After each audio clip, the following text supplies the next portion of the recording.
So, I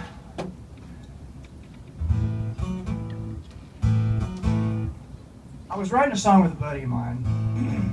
We were writing a song for his wedding, in fact.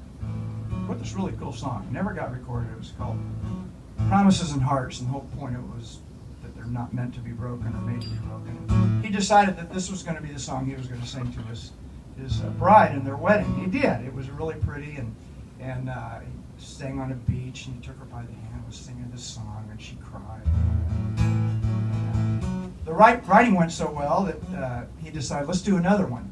The marriage didn't go too well, actually. A year and a half later, they got a divorce. So that song didn't see the light of day by any stretch of the imagination. But as it turns out, he had this idea. He said, I've got this idea about a car mechanic in Athens, Georgia. Is anybody from Georgia, by the way? A few of you. Okay. Athens, maybe? No? Yeah? Okay, cool. Well, so he was driving through Athens, and he got this idea about this car mechanic. And I said, okay, you know, I haven't really heard a whole lot of car mechanic songs in country music these days, and maybe there's a good reason for that. But as it turns out, we had a lot of fun. He and I, another guy, got together and wrote it, and it got cut right away. We demoed it, and it got recorded on a guy on Asylum Records named Curtis Day. That's usually the response I get.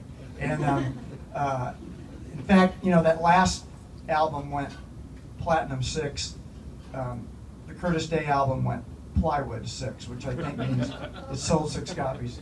But as it turns out, I put it on my CD, and then it got played on the one of the breaks because of the nature song on Click and Clack, the Tappet Brothers and the Empire's Car Talk. Yeah, I thought, okay, now I've reached the pinnacle of my career, you know.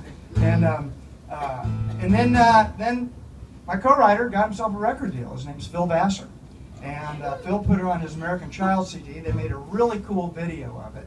You can Google this song, or I guess you don't Google it on YouTube. You go to YouTube and you put it, search it, and he's got a really good video on it. And this is it. If you're from Athens, you probably know this guy. If you're driving through Athens and your car gives you a hard time, breaks down, this is the guy to go see. It's a really stupid song, by the way.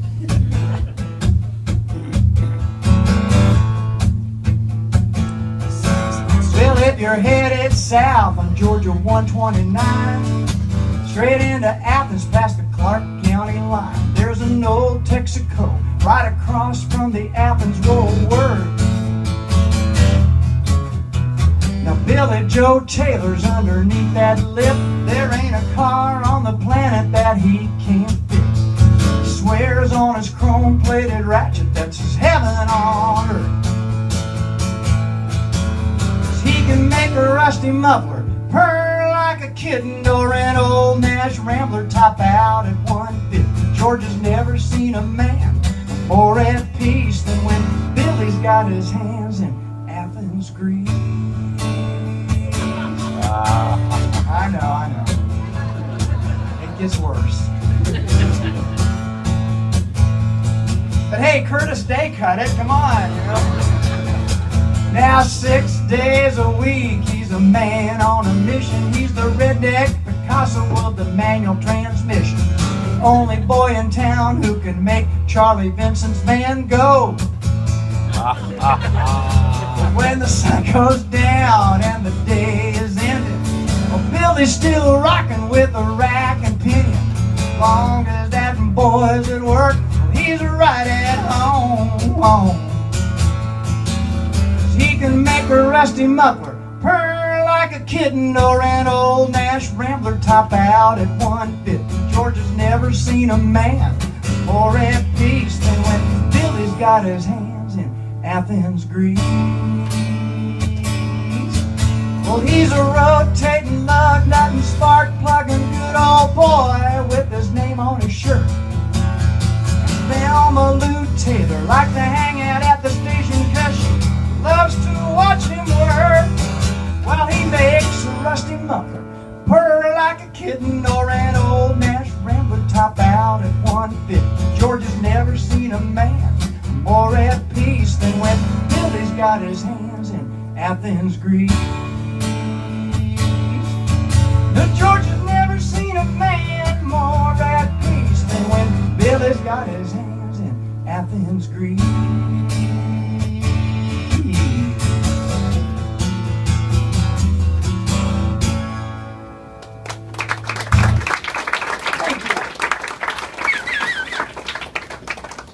So I know that there were probably, what, about 300 people lined up to get in tonight. Just blows me away. And I know a lot of that has to do probably with the TV show Nashville. I assume a lot of you have seen that program. Yeah. And so how does the Bluebird in the TV series compare to the real Bluebird? Huh? It's better, isn't it not?